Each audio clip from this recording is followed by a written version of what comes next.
আসসালামু আলাইকুম।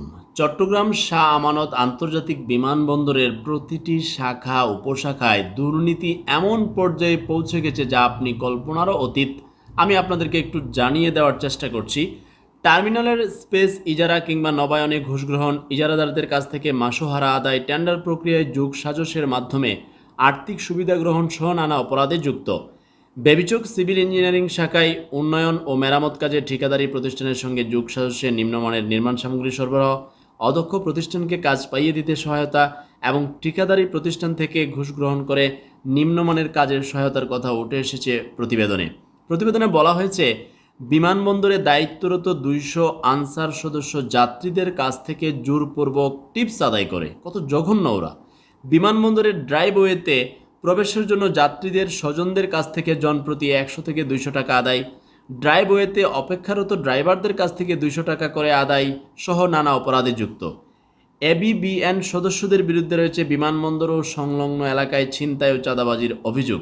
এছাড়া প্রবাসীদের ভয়ভীতি দেখিয়ে মূল্যবান মালামাল ছিনিয়ে নেওয়ার অভিযোগ রয়েছে তাদের বিরুদ্ধে। বিমানবন্দর ফাঁড়ি পুলিশের বিরুদ্ধে অভিযোগ রয়েছে তারা সোনা চোরা কারবারিদের সহায়তা, মাসোহারার বিনিময়ে চোরা কারবারিদের এজেন্ট ও মালামালের নিরাপত্তা দিয়ে যাচ্ছেন। আর বিমান বাংলাদেশ এয়ারলাইন্স ও ফ্লাই দুবাই এয়ারলাইন্সের বিরুদ্ধে রয়েছে মধ্যপ্রাচ্য থেকে আসা সোনা চোরাচালানিদের সহায়তা, লো প্রোফাইল যাত্রীদের ভিজিট ভিসার মাধ্যমে মানব পাচার সহ বেশ কিছু অভিযোগ।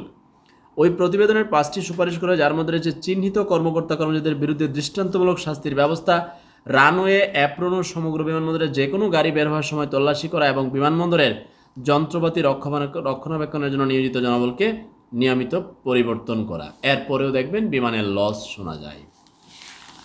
দেখেন নাম কত পবিত্র, চট্টগ্রাম শাহ আমানত আন্তর্জাতিক বিমানবন্দর, কিন্তু ভিতরে কর্মকর্তা কর্মচারীরা না আছে দিনের ভয়, না আছে নৈতিকতার ভয়, না আছে আদর্শের ভয়, কোনো কিছুই নেই। ওর দরকার শুধু টাকা।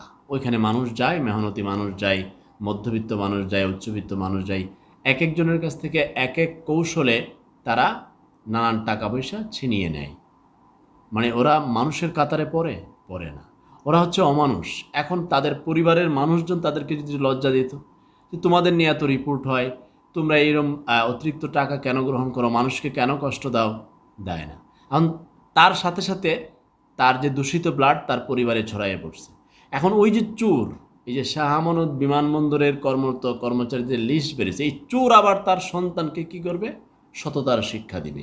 ম্যাক্সিমাম এটাই হয়। এখন মানুষ চোরের কাছে চুরির বিচার চায়।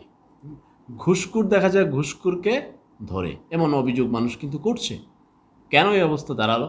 এই জন্যই কিন্তু মনের দুঃখে বলি যে কয়েলের উপর মশা বসে আছে।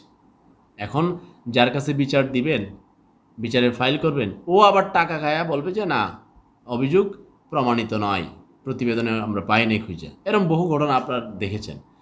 এই বিমানবন্দরকে কেন্দ্র করে যে এই পরিমাণ অপরাধ তৈরি হয়, প্রবাসীদের সাথে সাধারণ মানুষদের সাথে কল্পনা অতীত।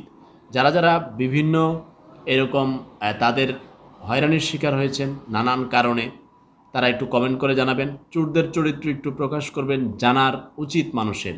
সব মানুষ জানলে কি হবে? মনের ভেতরের গোপন অভিশাপের তাপ যে ছড়িয়ে পড়ে চোরদের গায়ে লাগবে, চোররা জ্বলবে, পুড়বে, মরবে, কিন্তু জানতে পারবে না কোন অভিশাপের তাপের আগুনে তারা জ্বলল, পড়ল, মরল, তাদের পরিবার নিঃস্ব হলো। তাই জানার অধিকার আছে। আর আস্তে আস্তে কমবে, একটা সময় তো পরিবর্তন হবেই। কেউ না কেউ আয়সা বাংলাদেশকে তো চেঞ্জ করবে। চোরদের রাজত্ব কতদিন? সেটা হতে পারে 100 বছর, না হলে বাংলাদেশ হয়তো কোনো এক সাগরের তলদেশে হারিয়ে যাবে। হয়তো পরবর্তী 1000 বছর পরে পৃথিবী থাকলে খুঁজে পাবে একটা দেশ ছিল, পাপের সাম্রাজ্য, যেখানে চোরদের রাজত্ব ছিল, প্রতারক খপ্পরবাজের রাজত্ব ছিল। দেখা যাক কী হয় শেষ পর্যন্ত। আল্লাহ হাফেজ।